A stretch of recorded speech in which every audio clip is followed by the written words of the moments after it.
Assalamualaikum warahmatullahi wabarakatuh. Di sini saya bersama rekan-rekan saya akan sedikit memaparkan tentang pendapatan nasional.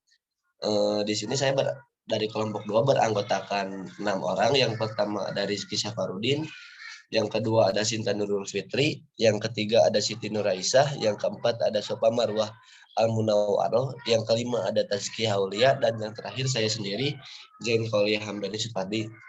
Baik ya, untuk mempersingkat waktu presentasi, eh, dimulai dari saya terlebih dahulu yang akan memaparkan tentang pengertian dari konsep pendapatan nasional. Pendapatan nasional adalah jumlah pendapatan yang diterima oleh masyarakat suatu negara dalam kurun waktu tertentu yang biasanya 1 tahun. Konsep pendapatan nasional pertama kali dicetuskan oleh Sir William Petty dari Inggris yang berusaha menaksir pendapatan nasional di negaranya pada tahun 1665. Namun, pendapatan tersebut tidak disepakati oleh ahli ekonomi modern karena menurut ahli ekonomi modern, alat utama untuk mengukur suatu kegiatan perekonomian adalah suatu jumlah barang atau jasa yang dihasilkan setiap tahun oleh suatu negara. Oleh karena itu, pengertian pendapatan nasional adalah ukuran dari nilai total barang dan jasa yang dihasilkan oleh suatu negara dalam kurun waktu 1 tahun yang dinyatakan dalam satuan uang. Salah satu tolak ukur yang digunakan untuk menilai kondisi perekonomian suatu negara adalah pendapatan nasional. Tujuan dari perhitungan pendapatan nasional adalah untuk memperoleh gambaran tentang tingkat ekonomi yang sudah dicapai dalam suatu negara. Data pendapatan nasional yang sudah dicapai dapat digunakan untuk membuat perkiraan tentang perekonomian negara di masa yang akan datang. Mungkin tentang pengertian yang dapat saya paparkan, dilanjutkan tentang konsep pendapatan nasional yang akan dipaparkan oleh saudari Sofa. Kepadanya saya persilahkan. Terima kasih kepada moderator yang telah mempersilahkan saya untuk menyampaikan materi selanjutnya. Selanjutnya yaitu komponen pendapatan nasional. Yang pertama yaitu GDP atau Gross Domestic Product, yaitu produk domestik bruto adalah jumlah seluruh produk berupa barang dan jasa yang diperoleh atau dihasilkan dari unit-unit produksi warga di suatu negara di dalam batas wilayah suatu negara itu domestik dalam kurun satu periode, 1 tahun. Konsep GDP meliputi barang dan jasa yang dihasilkan oleh warga di suatu negara pada suatu negara, baik warga negara asing maupun dalam negeri. Yang kedua yaitu GNP atau Gross National Product, produk nasional bruto, meliputi nilai produk berupa barang dan jasa yang dihasilkan oleh warga negara. Warga negara berarti warga negara yang berkewarganegaraan negara tersebut gitu, walaupun tinggal di luar negeri, dalam suatu negara nasional selama 1 periode. Dalam GNP ini, hasil produksi barang dan jasa yang dihasilkan oleh warga negara tidak termasuk hasil produksi perusahaan asing yang beroperasi di wilayah negara tersebut. Sebelum itu, mari kita perjelas lagi perbedaan antara GDP dan GNP. GDP mengacu pada jumlah barang dan jasa yang dihasilkan oleh unit-unit produksi di suatu negara dalam 1 tahun. Yang artinya, GDP mencakup total pendapatan yang diperoleh secara nasional, baik yang dihasilkan oleh warga negaranya sendiri maupun warga negara asing yang tinggal di dalam negeri atau di negara tersebut. Sementara GNP mengacu pada jumlah nilai barang dan jasa yang dihasilkan oleh warga negaranya saja, baik yang tinggal di dalam maupun di luar negeri, dan tidak memperhitungkan pendapatan warga negara asing yang tinggal di dalam negeri. Rumus dari GNP atau rumus perhitungan GNP yaitu GDP ditambah dengan pendapatan neto dari luar negeri. Untuk mendapatkan pendapatan neto dari luar negeri, dapat kita ketahui dengan menghitung pendapatan warga negara asing di dalam negeri dikurangi dengan pendapatan warga negara Indonesia di luar negeri. Selanjutnya yaitu NNP, Net National Product atau Produk Nasional Neto, yaitu hasil produksi yang dihasilkan dalam suatu negara dikurangi dengan penyusutan modal. Jumlah GNP yang dikurangi dengan barang modal sebagai NNP ini adalah jumlah GNP yang dikurangi dengan barang modal sebagai penggantian. Penyusutan ini diartikan bagi peralatan yang digunakan untuk memproduksi barang dalam proses produksi yang umumnya bersifat tafsiran, sehingga dapat menimbulkan kesalahan meskipun relatif kecil. Penyusutan adalah berkurangnya barang yang sudah lama karena pemakaian. Perhitungan untuk NNP yaitu GNP dikurangi dengan penyusutan. Yang keempat yaitu NNI, Net National Income atau pendapatan nasional neto, adalah pendapatan yang dihitung dari jumlah balas jasa yang diterima oleh rakyat sebagai pemilik faktor produksi. Pelaku ekonomi yang berperan sebagai faktor produksi ini dalam penggunaan barang dan jasa adalah rumah tangga konsumsi. Kenapa? Karena produsen membeli barang mentah dari rumah tangga konsumsi dan produsen juga memproduksi barang tersebut menjadi sebuah barang atau jasa yang dibeli kembali oleh rumah tangga konsumsi. Besarnya NNI bisa kita dapat dari NNP tadi dikurangi dengan pajak tidak langsung dan subsidi. Pajak tidak langsung merupakan pajak yang beratnya itu dapat digeserkan kepada pihak lain. Contohnya yaitu pajak penjualan, pajak impor, bea ekspor, dan cukai-cukai. Sedangkan subsidi adalah bantuan dari pemerintah kepada masyarakat. Perhitungan untuk NNI yaitu NNP dikurangi pajak tidak langsung dan subsidi. Selanjutnya yaitu pendapatan perseorangan atau personal income, yaitu pendapatan yang secara personal diterima oleh masyarakat, yaitu jumlah pendapatan yang diterima oleh setiap penduduk dalam masyarakat termasuk pendapatan yang didapatkan tanpa memberikan suatu kegiatan yang lainnya. Pendapatan perseorangan ini dapat dihitungkan dari NNI, dikurangi dengan yang pertama pajak perseroan, yaitu pajak yang dibayar oleh setiap badan usaha kepada pemerintah. Yang kedua yaitu laba yang tidak dibagi, yaitu jumlah laba yang tetap ditahan dalam suatu perusahaan untuk tujuan tertentu. Tujuan tertentu itu contohnya yaitu keperluan memperluas wilayah perusahaan. Yang ketiga, iuran pensiun, yaitu iuran yang dikumpulkan oleh setiap tenaga kerja dan perusahaan dengan tujuan untuk dikembalikan setelah tenaga kerja tersebut berhenti, tidak lagi bekerja. Jadi hitung-hitung nabung untuk masa tua nanti. Yang keempat yaitu asuransi, yaitu perjanjian antara dua pihak, di mana pihak satu wajib membayar iuran tersebut dan pihak yang lain harus memberikan jaminan penuh kepada pembayar iuran tersebut. Dalam pendapatan perseorangan ini termasuk juga transfer atau transfer payment, yaitu pembayaran di negara-negara yang dibayarkan kepada orang-orang tertentu dan pembayaran tersebut bukan merupakan balas jasa atas keikutsertaannya dalam proses produksi tahun sekarang, melainkan sebagai balas jasa untuk tahun-tahun sebelumnya atau juga bisa penerimaan yang bukan balas jasa proses produksi pada tahun tertentu, tetapi diambil dari sebagian pendapatan nasional tahun lalu.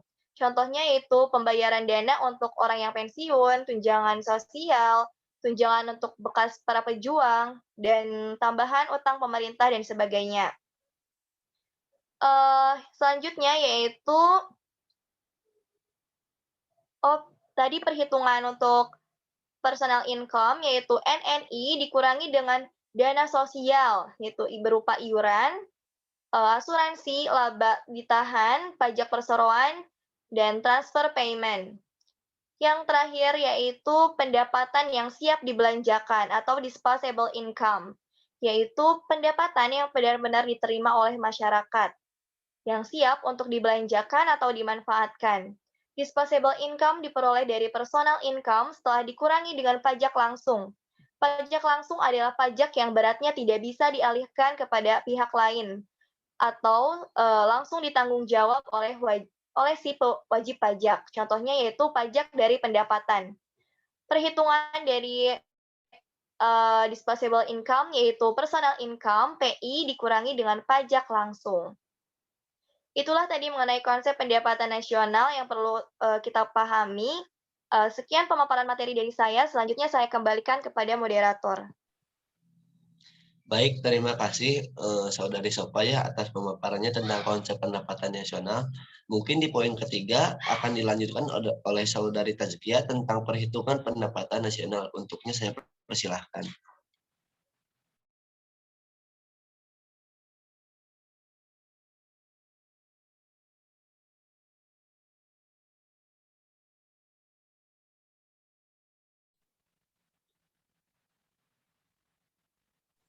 Terima kasih kepada moderator yang telah mempersilakan saya.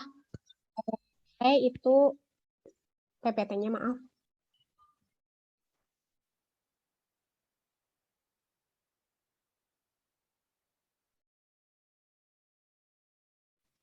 Nah, perhitungan pendapatan nasional. Di sini ada 3, ada metode produksi, ada metode produksi itu merupakan kegiatan yang menciptakan nilai tambah, maka dari itu perhitungan hanya mencakup perhitungan nilai tambah pada sektor produksi, atau pendekatan produksi itu hanya mencakup perhitungan nilai tambah pada sektor ekonomi. Rumusnya Y sama dengan Q dikali P, atau yaitu pendapatan nasional, P itu price atau harga, dan Q itu jumlah barang atau unit. Next. Di sini ada contoh soal, diketahui barang itu ada kapas, benang, kain, jarum, jumlah barang ada 2, 3, 4, dan 2, dan harganya ada 5.000, 10.000, 25.000, dan 43.000.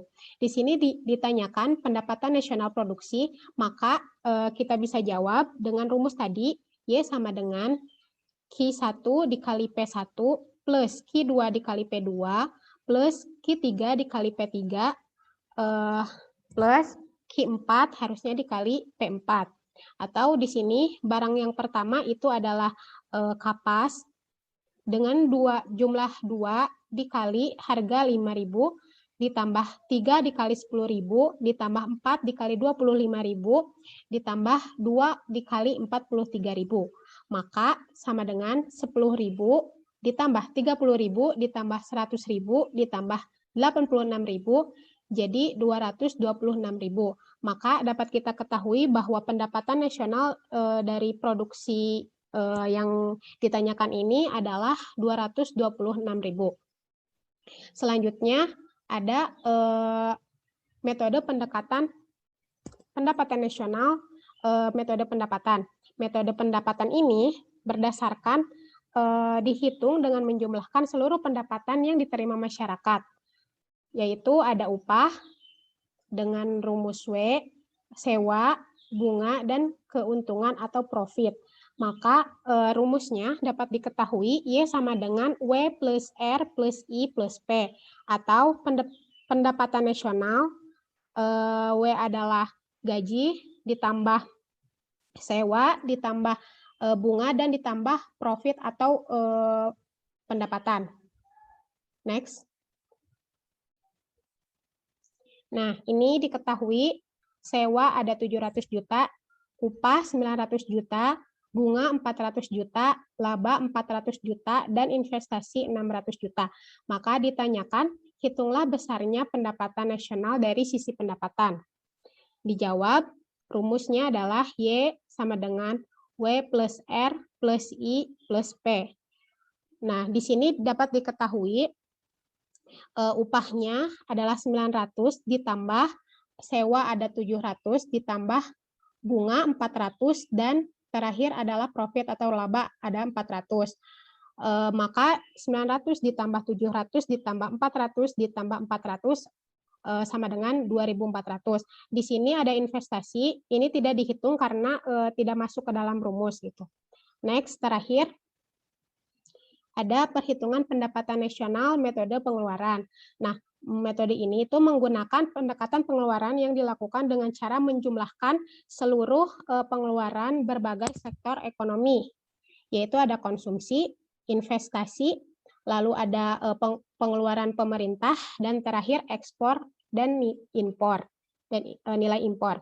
Maka di sini dapat dirumuskan Y sama dengan C plus G plus I ditambah X min M. Next, ini ada contoh soalnya. Di sini ada upah, sewa, dan lain-lain. Maka dihitunglah besarnya pendapatan nasional dengan pendekatan pengeluaran.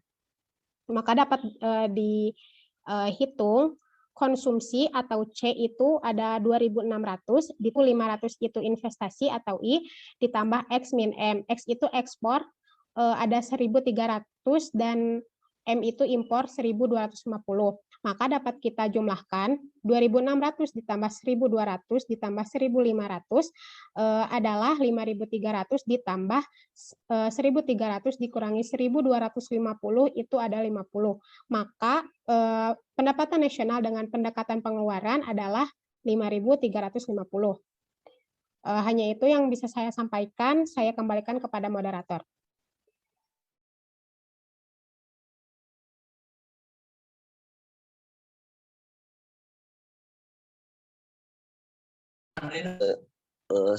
Di poin yang keempat tentang manfaat pendapatan nasional yang akan dipaparkan oleh saudara Rizky. Untuknya saya persilahkan Kang Rizky.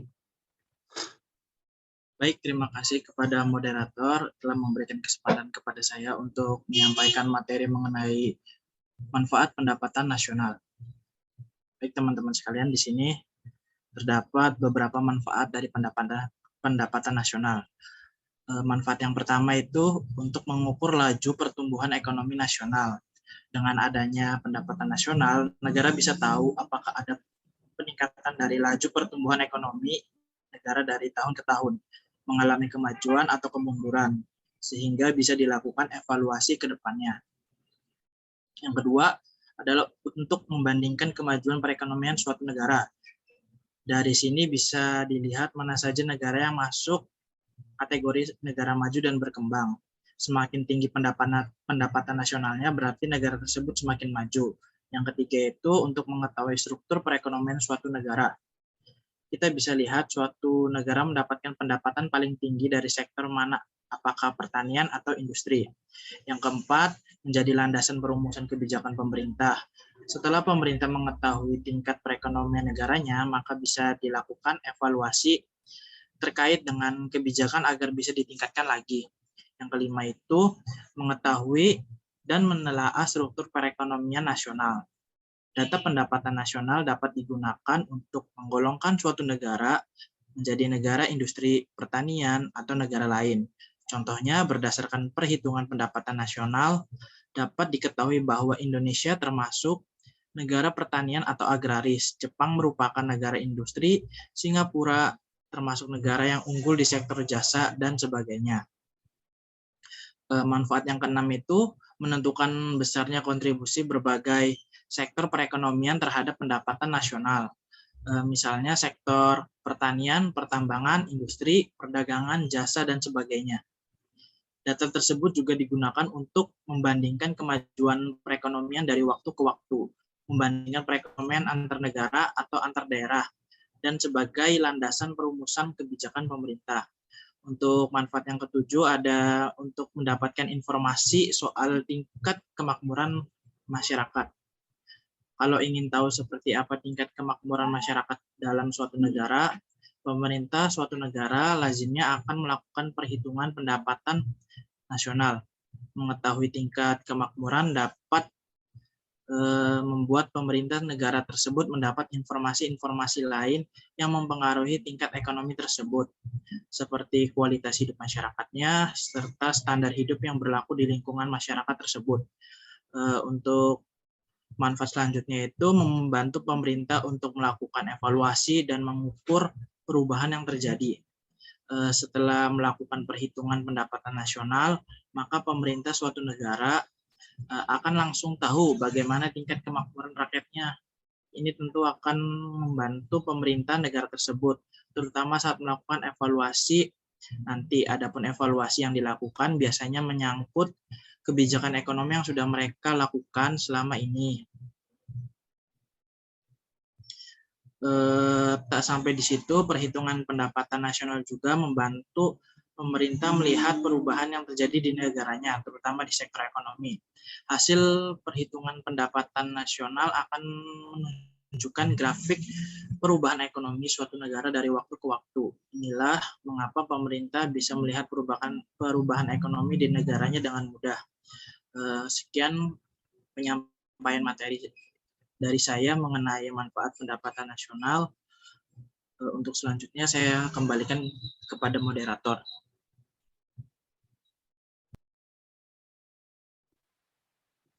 Baik, terima kasih ya Kang Rizky.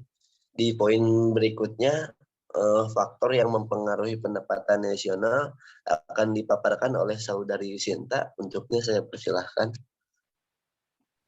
Baik, terima kasih kepada moderator yang telah memberikan saya kesempatan untuk membahas mengenai faktor yang mempengaruhi pendapatan nasional. Pendapatan nasional adalah nilai total output akhir suatu negara dari semua barang dan jasa baru yang diproduksi dalam satu tahun. Pencatatan pendapatan nasional merupakan sistem pembukuan yang digunakan pemerintah untuk mengukur tingkat kegiatan ekonomi negara dalam periode waktu tertentu. Catatan akuntansi seperti ini mencakup data mengenai total pendapatan yang diperoleh perusahaan domestik, upah yang dibayarkan kepada pekerja asing dan domestik, dan jumlah yang dihabiskan untuk pajak, penjualan, dan pendapatan oleh perusahaan dan individu yang tinggal di negara tersebut. Yang pertama yaitu faktor yang mempengaruhi pendapatan nasional, konsumsi dan tabungan. Konsumsi adalah pengeluaran total untuk memperoleh barang-barang dan jasa dalam suatu perekonomian dalam jangka waktu tertentu, atau biasanya 1 tahun. Sedangkan tabungan atau saving bagian dikeluarkan untuk antara konsumsi, pendapatan, dan tabungan sangat erat hubungannya. Hal ini dapat kita lihat dari pendapat Keynes yang dikenal sebagai physiological consumption yang membahas tingkah laku masyarakat dalam mengkonsumsi jika dihubungkan dengan pendapatan. Yang kedua yaitu faktor yang mempengaruhi pendapatan nasional itu investasi. Pengeluaran untuk investasi merupakan salah satu komponen penting dari pengeluaran agregat. Investasi adalah aktivitas menempatkan modal baik berupa uang atau aset berharga lainnya ke dalam suatu benda, lembaga, atau suatu pihak dengan harapan pemodal atau investor kelak akan mendapat keuntungan setelah kurun waktu tertentu. Karena harapan mendapatkan keuntungan di kemudian hari, inilah investasi disebut juga sebagai penanaman modal. Istilah investasi sendiri berasal dari bahasa Italia, investir, yang berarti memakai atau menggunakan. Umumnya, dana atau aset yang ditanamkan oleh seorang investor akan dikembangkan oleh badan atau pihak yang mengelola. Keuntungan dari hasil pengembangan tersebut nantinya akan dibagikan kepada investor sebagai imbal balik suatu sesuai dengan ketentuan antara kedua pihak. Secara ekonomi, dalam investasi, pemodal akan membeli suatu yang tidak akan dipergunakan sekarang. Sesuatu yang dibeli tersebut disimpan sebagai harta yang setelah melewati masa tertentu dapat mengalami perubahan nilai. Investasi tidak selalu berujung menghasilkan keuntungan. Terdapat resiko kerugian juga dalam berinvestasi. Maka dari itu, penting sekali memahami jenis-jenis investasi dan risikonya. Yaitu yang ketiga, itu permintaan dan penawaran agregat. Permintaan agregat menunjukkan hubungan antara keseluruhan permintaan terhadap barang-barang dan jasa sesuai dengan tingkat harga. Permintaan agregat adalah sesuatu daftar dari keseluruhan barang dan jasa yang akan dibeli oleh sektor-sektor ekonomi pada berbagai tingkat harga, sedangkan penawaran agregat menunjukkan hubungan antara keseluruhan penawaran barang-barang dan jasa yang ditawarkan oleh perusahaan-perusahaan dengan tingkat tertentu. Konsumsi merupakan salah satu faktor yang mempengaruhi pendapatan nasional. Jika terjadi perubahan permintaan atau penawaran agregat, maka perubahan tersebut akan menimbulkan perubahan-perubahan pada tingkat harga, tingkat pengangguran, dan tingkat kegiatan ekonomi secara keseluruhan. Adanya kenaikan pada permintaan agregat cenderung mengakibatkan kenaikan tingkat harga dan output nasional atau pendapatan nasional, yang selanjutnya akan mengurangi tingkat pengangguran. Penurunan pada tingkat penawaran agregat cenderung menaikkan harga, tetapi akan menurunkan output nasional atau pendapatan nasional dan menambah pengangguran. Mungkin itu saja yang dapat saya paparkan. Saya kembalikan kepada moderator. Baik, terima kasih ya Sinta Nurul Fitri. Dilanjut poin yang terakhir tentang sumber-sumber pendapatan yang akan dipaparkan oleh Saudari Aisyah. Untuknya saya persilahkan.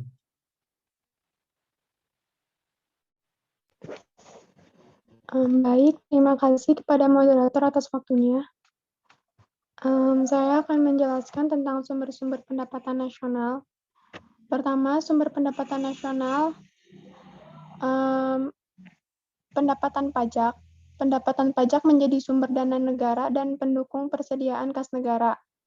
Tugas atau kewenangan pemungutan pajak ini dilimpahkan langsung oleh Kementerian Keuangan kepada Direktorat Jenderal Pajak DJP Indonesia. Terdapat dua jenis pajak, yaitu pajak pusat dan daerah. Untuk pajak pusat, pengolahannya dilakukan oleh pemerintah, sedangkan untuk pajak daerah, wewenang pemungutannya diberikan kepada Dinas Pendapatan Daerah atau instansi terkait. Adapun jenis-jenis pajak yang dikategorikan sebagai pajak pusat yaitu pertama, pajak penghasilan atau PPH, merupakan pajak yang ditanggung orang pribadi atau badan atau penghasil yang diperoleh dalam suatu tahun pajak. Kedua, pajak pertambahan nilai atau PPN. Pajak jenis ini berlaku pada konsumsi barang kena pajak atau jasa dalam lingkup pabean. Yang ketiga, pajak penjualan atas barang mewah atau PPNBM. Pajak ini berlaku pada barang yang bukan merupakan kebutuhan pokok atau tersier, dikonsumsi masyarakat tertentu atau masyarakat berpenghasilan tinggi, barang yang menunjukkan status seseorang, atau dapat merusak kesehatan serta moral masyarakat. Yang keempat, bea materai, yaitu penarikan pajak ini berlaku pada pemanfaatan dokumen seperti akta notaris, surat perjanjian, surat berharga, kwitansi pembayaran, dan efek yang menerbitkan nominal dengan jumlah tertentu. Yang kelima, pajak bumi dan bangunan atau PBB, pajak yang diberlakukan untuk kepemilikan atau pemanfaatan suatu tanah atau bangunan.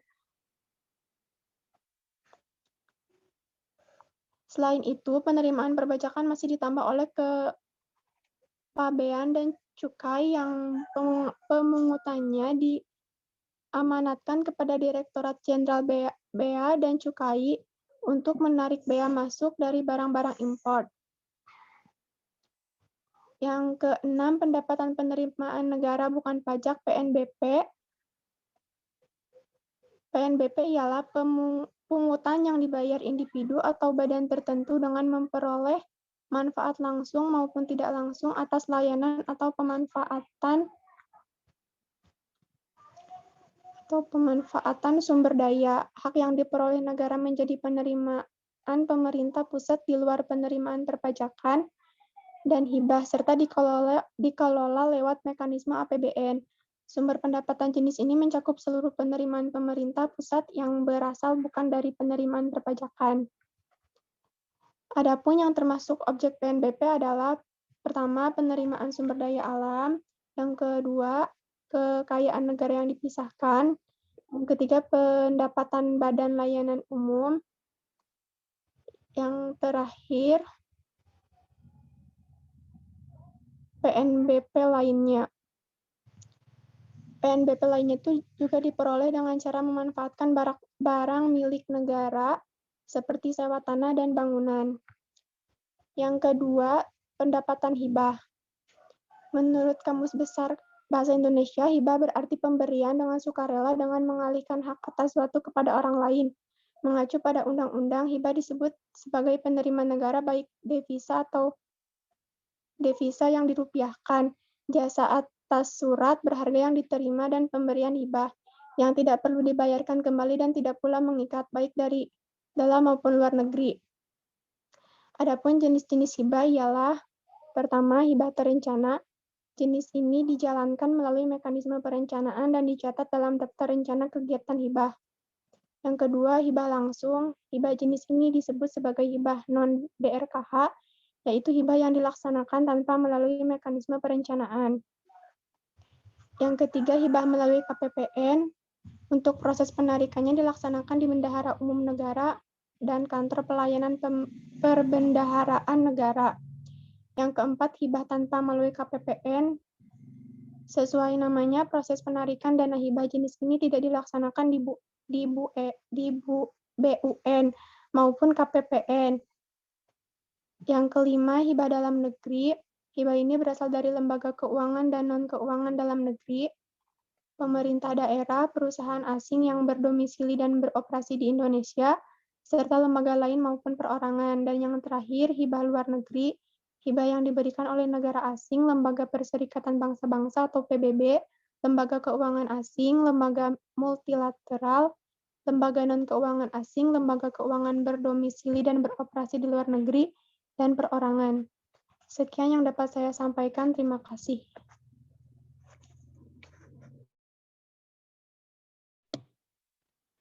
Baik, terima kasih ya Siti Nur Aisyah. Mungkin segitu saja yang dapat kelompok kami paparkan. Jadi dapat saya simpulkan bahwasannya pendapatan nasional adalah ukuran nilai output berupa barang dan jasa yang dihasilkan suatu negara dalam periode tertentu atau jumlah seluruh pendapatan yang diterima oleh masyarakat dalam suatu negara dalam satu tahun. Yang kedua, konsep pendapatan nasional adalah sebagai bentuk produk domestik bruto GDP, produk nasional bruto GNP, pendapatan nasional neto NNI, pendapatan perseorangan PI, pendapatan yang siap dibelanjakan DI. Dan yang ketiga, cara untuk menghitung pendapatan nasional adalah dengan cara pendekatan produksi, pendekatan pendapatan, dan pendekatan pengeluaran. Yang keempat, manfaat perhitungan pendapatan nasional adalah agar pemerintah dapat menelaah kembali struktur perekonomian yang kemudian dapat dijadikan bahan untuk membuat kebijakan, dapat mengetahui tingkat penyebaran pendapatan yang kurang merata antar daerah. Dengan begitu, pemerintah dapat membuka lapangan kerja baru di daerah yang berpendapatan rendah. Pemerintah dapat menentukan besarnya kontribusi berbagai sektor perekonomian terhadap pendapatan nasional. Maksudnya, pemerintah dapat meningkatkan sektor-sektor tertentu yang kurang memberikan kontribusi bagi pendapatan nasional, dapat membandingkan kemajuan perekonomian dari waktu ke waktu, sehingga dapat dijadikan sebagai landasan perumusan kebijakan. Yang kelima, faktor yang mempengaruhi pendapatan nasional adalah permintaan dan penawaran agregat, konsumsi dan tabungan dan investasi. Dan yang terakhir, sumber pendapatan nasional diantaranya pendapatan pajak dan pendapatan hibah. Mungkin sekian yang dapat kelompok kami